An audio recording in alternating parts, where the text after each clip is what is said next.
Allah menciptakan 3 waktu. Ada waktu yang telah lalu, ada waktu yang akan datang, ada waktu sekarang. Waktu yang telah lalu berlalu, menjadi pelajaran, barang evaluasi, tidak bisa ditarik kembali.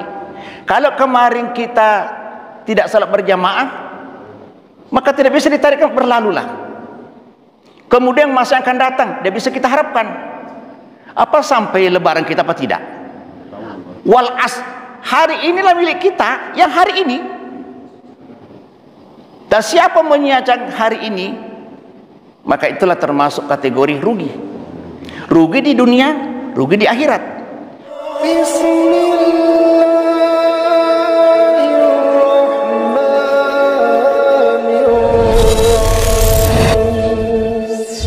Bismillahirrahmanirrahim. Assalamualaikum warahmatullahi wabarakatuh. Waalaikumsalam warahmatullahi wabarakatuh. Alhamdulillah, alhamdulillah rabbil alamin, wassalatu wassalamu ala asrafil anbiya wal mursalin, sayyidina wa maulana Muhammadin wa ala alihi wa ashabihi ajmain. Subhanaka la ilma lana illa ma 'allamtana innaka antal alimul hakim. Rabbi syrah li sadri wa yassir li amri wa hlul 'uqdatam min lisani yafqahu qaul. Amma ba'd. Bapak-bapak dan saudara-saudara kaum muslimin dan muslimat jamaah subuh insyaallah dimuliakan Allah Subhanahu wa taala. Alhamdulillah, puji syukur kita panjatkan kehadirat ilahi Rabbi, di mana sampai detik ini alhamdulillah kita masih diberikan kesehatan, kekuatan, kesempatan, hidayah dan petunjuk dari Allah Subhanahu wa taala sehingga kita dapat bertemu kembali di Masjid Al-Muttahidin untuk menunaikan kewajiban kita bersama sebagai hamba Allah, yaitu melaksanakan salat subuh secara berjamaah, kemudian dilanjutkan dengan pengajian sebagaimana biasanya.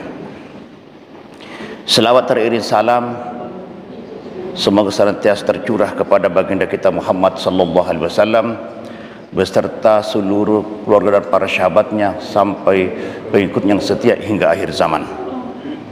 Bapak dan saudara-saudara, adapun judul kita pada hari ini adalah orang yang sukses pada diri dan orang lain. Judul ini mengacu kepada surah Al-Asr.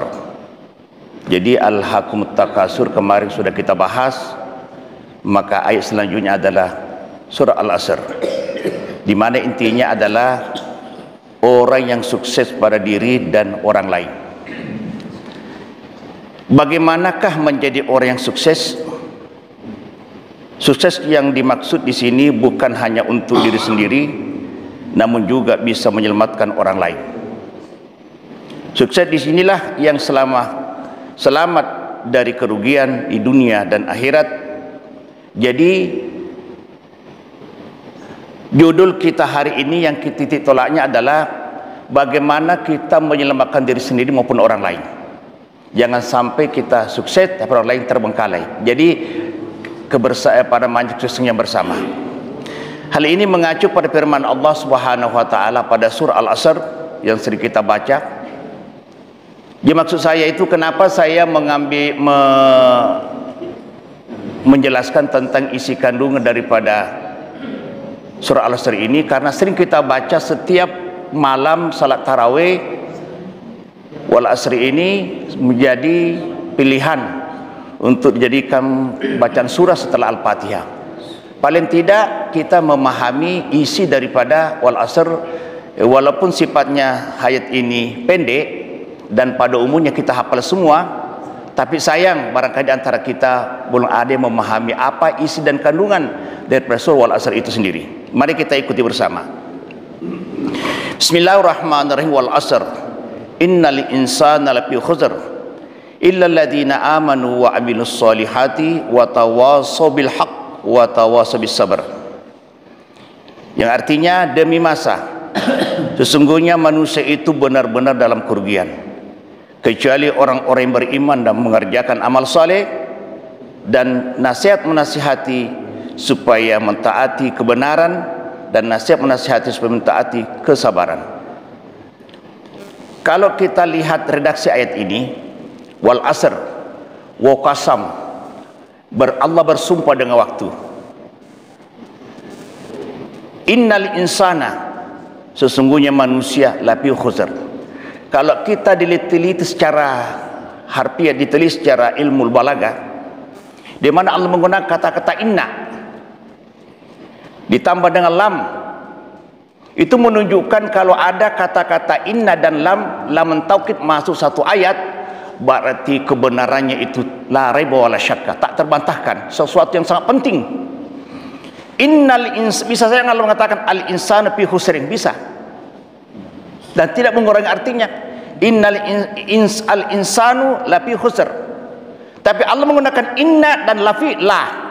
Inna sesungguhnya, lafi benar-benar dalam kerugian. Kita lihat apa benar, kita lihat di masjid ini, mana lebih banyak dalam masjid atau di luar? Kira-kira Pak, sekarang ini kita buktikan ayat ini secara real. Di dalam ayat ini, innal insana lafi khusr, sesungguhnya manusia benar-benar dalam kerugian. Kita lihat secara real, mana lebih banyak di masjid sekarang ini daripada di luar? Di luar. Baik, luar. Tiba-tiba benar-benar. Nah, kecuali yang tidak rugi illalladzina amanu, orang-orang yang beriman, wa amilus solihati, dan amal soleh. Jadi baru yang tidak rugi itu pertama illal amanu, beriman. Keimanannya itu dibuktikan dengan amilus solihah, bukan sebatas mulut. Kan banyak tuh orang mengatakan saya beriman Pak, cobalah kata orang kafir tidak sholat, pasti marah.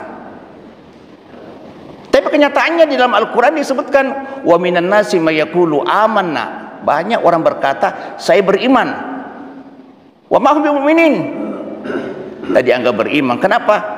Keimanannya itu hanya sebatas mulutnya doang, dibenarkan, tetapi tidak ada realisasi, tidak ada bentuk real untuk benar-benar membuktikan dirinya sebagai orang yang beriman kepada Allah Subhanahu wa Ta'ala. Di mana apabila dalam Al-Quran, apabila ada kata-kata amanu, mengikut wa amilus solihah. Kenapa demikian? Karena tidak ada artinya keimanan tanpa ada pembuktian. Pembuktian inilah menjadi ukuran seseorang itu memiliki keimanan. Tidak mungkin kita hadir di tempat yang mulia ini kalau bukan dorongan iman dan takwa. Dengan dorongan iman itulah membuat kita hadir bersama-sama untuk mengikuti salat berjamaah, kemudian kita lanjutkan dengan pengajian. Illalladzina amanu, yang tidak rugi kecuali orang beriman, keimanannya itu dibuktikan dengan wa amilus solihah. Apakah cukup? Belum. Tapi watawasaw bil haq, saling menasihati tentang kebenaran, watawasaw bis sabr, saling menasihati tentang kesabaran. Kenapa hak dengan kesabaran bergandengan tangan? Karena ketika kita menyampaikan kebenaran ada risiko. Kalau kita menyuruh salat orang tidak ada risiko. Kalau menyuruh ibadah haji ada risiko. Tapi ketika melarang kemungkaran perlu ada kesabaran. Ada risiko. Makanya ketika menyampaikan hak, al-haqqu min rabbika, berita cuma dari Allah Subhanahu wa Ta'ala. Maka ketika kita menyampaikan kebenaran ada tantangan. Orang sedang berjudi, kau larang. Orang sedang adu ayam, kau larang. Ada risiko. Maka watawasaw bis sabr. Orang-orang yang bersabar itu bersama dengan Allah. Innallaha ma'as sabirin. Orang yang bersabar itu adalah orang-orang yang bersama dengan Allah.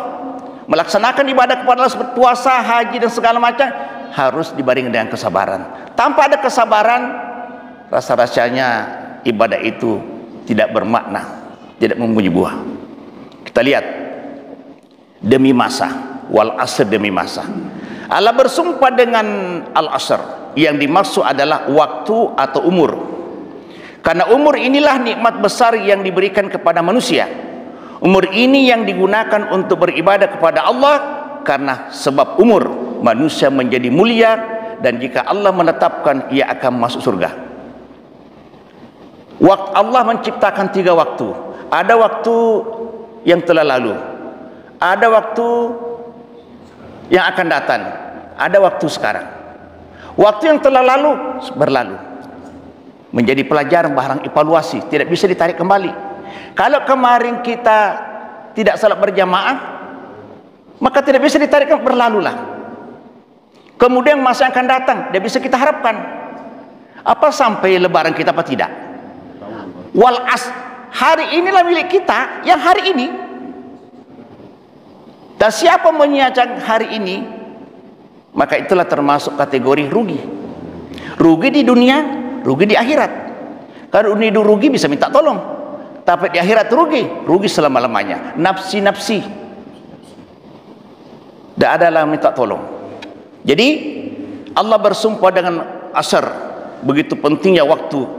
Yang dimaksud adalah waktu atau umur, karena umur inilah nikmat besar.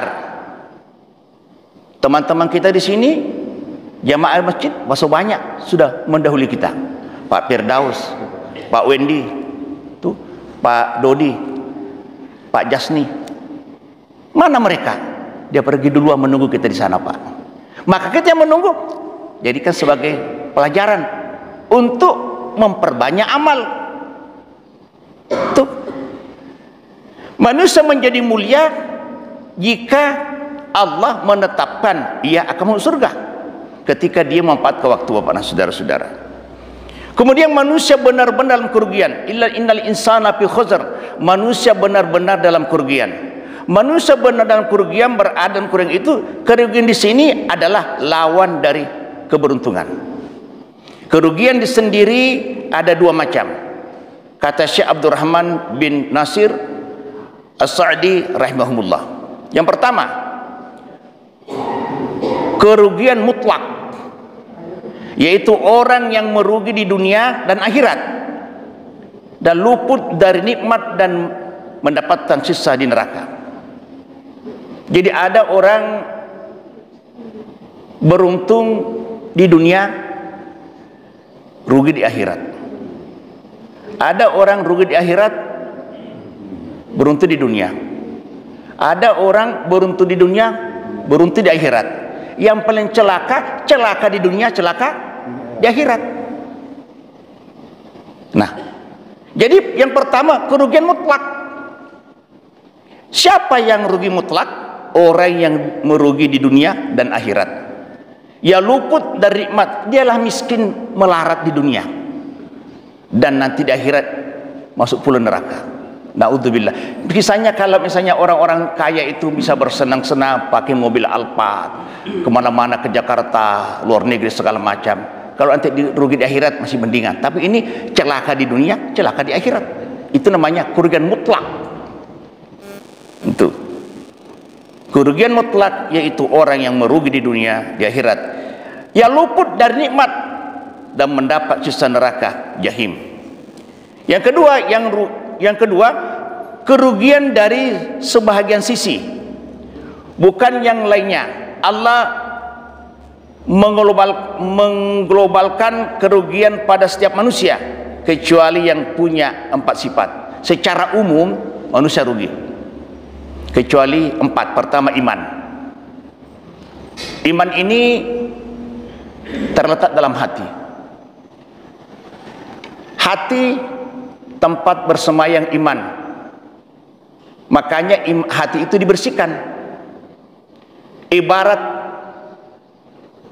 sawah, sebelum ditanami bibit padi dibersihkan dulu, agar supaya pada tumbuh nanti itu akan subur melahirkan buah yang banyak. Bagaimana mungkin iman bisa tumbuh di hati seorang kalau kotor? Apa kotorannya? Hubbu dunia, rakus harta, rakus jabatan, rakus dunia. Nabi mengatakan yang paling kami takuti kepada umatku hubbu dunia wa karahatul maut. Terlalu cinta kepada dunia, takut mati. Kalau orang cinta dunia, melakukan berbagai macam cara untuk mengumpul harta, tidak kenal haram halal. Biarlah orang yang mati, yang penting kami hidup. Materialistis. Ada orang mengacu kepada materialistis. Dia tidak mau membawa waktunya tanpa ada keuntungan. Dia ajak untuk kerja bakti, dia ajak untuk silaturahmi. Kalau di situ tidak ada keuntungan dari segi materi, ya tidak mau datang. Dia tidak mau materialistis, hanya berorientasi kepada materi. Jama' amala wa addada, jama' amalan wa addada, mengumpul harta, menghitung. Nanti kita bahas, nanti ada nanti ayatnya tersendiri itu. Kalau manusia berhadapan dengan harta tidak pernah puas, seperti minum air laut, semakin diminum semakin haus. Nah, punya mobil Panther melirik, ada lagi keluaran baru sekarang, Pak. Ada LGX yang terbaru, sama modelnya LGX yang sekarang, tapi desainnya di dalam luar biasa. Bagi orang-orang yang memang pemburu mobil baru akan melirik. Cuma dia ada akhirnya saja diperbaharui tanpa melihat hatinya tadi. Tadi itu bahas. Jadi hati harus dibersihkan. Nah, di situ menerima kebenaran. Apabila hati ini bersih dari kotoran dunia, belum lagi iri hati, dengki, congkak, sombong, rakus, sum'ah, merasa dia yang paling hebat, itulah yang menggerogoti, itulah yang menggerogoti hati kita sehingga iman tidak bisa tumbuh dengan baik. Apa istilahnya itu kalau petani itu ulat, apa namanya itu, menggerogoti hama. Bagaimana mungkin kira-kira padi ini bisa tumbuh dengan baik kalau digerogoti oleh hama? Maka caranya harus semprot. Apa semprotnya hati ini kalau sudah dikotori oleh kotoran-kotoran tadi? Adalah tidak ada lain kalau ceramah. Manusia terdiri dua unsur, jasmani dan rohani. Jasmani ini kalau dikasih makan, coba lihat kalau kita puasa, Pak, loyo kan? Macam itu juga rohani. Apa makanan rohani? Zikrullah dan ceramah. Ketika kedua ini bersih lahiriah, bersih hati, di situ iman cemerlang, akan melahirkan akan berefek kepada orang, kepada pelaksanaan ibadah kepada Allah Subhanahu wa taala. Disitulah timbul keikhlasan. Nah, Bapak dan saudara-saudara. Jadi yang kedua, kerugian dari segi sisi bukan yang lainnya. Allah mengglobalkan kerugian pada setiap manusia kecuali yang punya 4 sifat, yaitu iman. Kemudian beramal saleh. Beramal saleh kelanjutan daripada iman. Iman tidak punya arti tanpa ada realisasi. Kemudian saling menasihati. Kita mengajak. Kalau bapak ada tetangganya tidak pernah salat berjamaah, punya kewajiban 40 persegi kewajiban kita mengajak mereka ke masjid melaksanakan ibadah. Kalau sudah diajak namun ya sudah, diajak ke masjid dan tidak mau juga, lepas tanggung jawab kita. Yang penting sudah kita ini, karena kewajiban kita untuk saling menasihati dalam kebenaran, saling menasihati dalam kesabaran. Kemudian mereka yang memiliki iman, yang dimaksud dengan orang selamat dari kerugian yang pertama adalah yang memiliki iman. Syekh As-Sadi menjelaskan bahwa yang dimaksud adalah perintah beriman kepada Allah dan beriman kepadanya, dan tidak diperoleh kecuali dengan ilmu. Iman itu diperoleh dengan ilmu. Jadi iman ini harus dibandingkan dengan ilmu. Apa kata orang? Dengan ilmu hidup menjadi terarah, dengan iman hidup menjadi terkontrol, dengan seni hidup menjadi indah. Ada 3. Manusia harus punya keindahan, hanya punya seni. Nah, karena iman kita miliki, maka terkontrol. Kita bisa membedakan ini jalan yang dapat mendatangkan manfaat, ini jalan mendapatkan mudarat. Iman itu ada artinya, jadi apa namanya, sudah terkoneksi, bahwa sudah bisa kita menjelaskan bahwa ini jalan bisa mendekatkan masuk surga dan ini jalan bisa mendekatkan masuk neraka. Bapak dan saudara-saudara,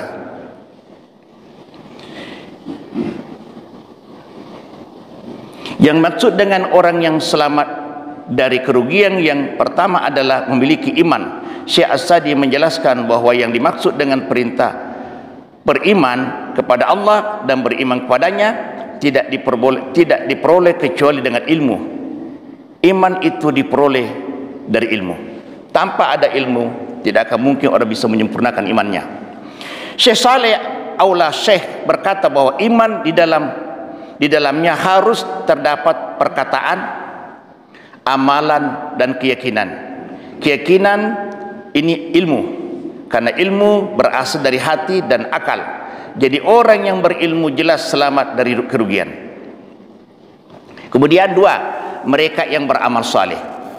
Yang dimaksud di sini adalah yang melakukan seluruh kebaikan yang lahir maupun yang batin, yang berkaitan dengan hak Allah maupun hak manusia, yang wajib maupun yang sunnah. Yang ketiga, mereka yang saling menasihati dalam kebenaran. Yang dimaksud adalah saling menasihati dalam dua hal yang disebutkan sebelumnya. Mereka saling menasihati, memotivasi dan mendorong untuk beriman dan melakukan amal saleh. Bapak dan saudara-saudara.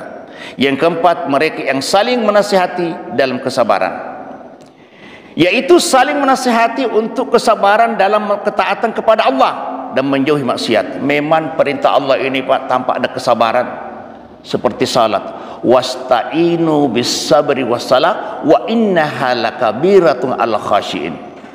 Wasta'inu bis sabri wassalah, jadi minta tolong kepada Allah dengan sabar dan salat.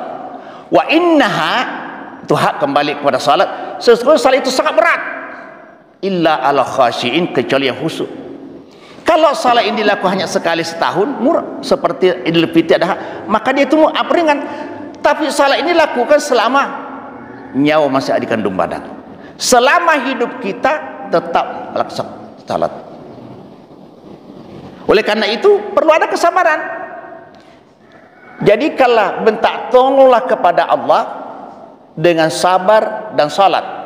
Wa innaha, sesungguhnya salat itu lakabiratun, sangat berat.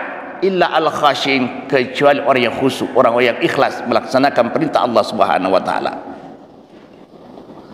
Jadi mereka saling menasihati, memotivasi dan mendorong untuk beriman dan melakukan amal saleh. Mereka yang saling menasihati dalam kesabaran, yaitu saling menasihati untuk kesabaran dalam ketaatan kepada Allah dan menjauhi maksiat, dan sabar dalam menghadapi takdir Allah yang dirasa menyakitkan. Karena sabar itu ada tiga: sabar dalam melakukan ketaatan, sabar dalam menjauhi maksiat, sabar dalam menghadapi takdir Allah yang terasa menyenangkan atau menyakitkan. Bapak dan saudara-saudara, kemudian sukses pada diri orang lain. Syekh As-Sadi rahimahullah menjelaskan dua hal. Yang pertama, iman dan amal saleh untuk menyempurnakan diri manusia. Sedangkan dua hal berikutnya itu menyempurnakan orang lain. Seorang manusia menggapai kesempurnaan jika melakukan empat hal ini. Itulah manusia yang dapat selamat dari kerugian dan mendapatkan keberuntungan yang besar. Jadi kalau hanya beriman dan beramal saleh, keuntungannya untuk diri sendiri. Ketika mengajak orang, menasihati orang tentang sabar dan kebenaran, beruntung pada orang lain. Jadi bagaimana kita hidup dunia, beruntung kita, beruntung orang lain. Nasab namanya kesuksesan bersama. Macam itulah hidup. Jangan sampai kita sukses, orang lain mengalami kerugian. Tapi bagaimana kita sukses bersama? Ketika kita mendapatkan jalan yang benar, maka ajaklah teman-teman kita, saudara kita untuk maju ke situ. Begitu pula tadi masalah hal-hal yang sifatnya yang sangat membahayakan. Saya ada saudara-saudara kita masih belum salat, masih belum ke masjid. Nah, itu perlu kita nasihati supaya mereka mendapatkan keselamatan, mendapatkan kesuksesan sebagaimana yang kita dapatkan. Jadi Bapak dan saudara-saudara, sabar itu ada tiga macam tadi: sabar dalam melakukan ketaatan, sabar dalam menjauhi maksiat, sabar dalam menghadapi takdir Allah yang terasa menyenangkan atau maksiatan. Jadi melaksanakan beriman kepada Allah beramal saleh, keuntungan sendiri, tapi ketika mengajak orang lain tentang kesabaran dan kebenaran, baru mendapatkan sukses yang sempurna. Kemudian sudah mencukupi dengan surah Al-Asr. Seandainya Allah menjadikan hujjah hanya dengan surah Al-Asr ini, maka itu sudah menjadikan hujjah kuat bagi manusia. Jadi manusia semuanya berada dalam kerugian kecuali yang memiliki empat: berilmu, beramal saleh, berdakwah, dan bersabar. Artinya apa? Seandainya ayat ini benar-benar diamalkan, disosialisasikan dalam kehidupan sehari-hari, cukup ayat ini menjadi way of life, sebagai pegangan hidup. Tidak usah orang lain, tidak usah ayat lain. Ini aja kata Imam Syafi'i, seandainya manusia benar-benar mengamalkan isi daripada ayat surah Asr ini, cukup sudah menjadi pedoman. Tidak usah 30 juz. Saking pentingnya ayat ini, Bapak dan saudara-saudara. Apa kata Imam Syafi'i? Hazi surah law ma anzilallahu hujjatan ala khalqi yahya lakafaituhum. Seandainya Allah menjadikan surah ini sebagai hujjah pada hambanya, maka itu sudah mencukupi mereka. Sebagaimana hal ini dinukili oleh Syekh Muhammad At-Tamimi dalam kitab Salasul Usul. Semoga Allah Subhanahu wa taala merahmati kita semua. Itulah sekelumit daripada isi kandungan surah Asr. Mudah-mudahan sepenuhnya kita jadi sebagai pedoman hidup untuk meniti kehidupan kita, meraih kebahagiaan di dunia wal akhir. Akhirul kalam, wabillahi taufiq wal hidayah. Wassalamualaikum warahmatullahi wabarakatuh. Waalaikumsalam warahmatullahi wabarakatuh.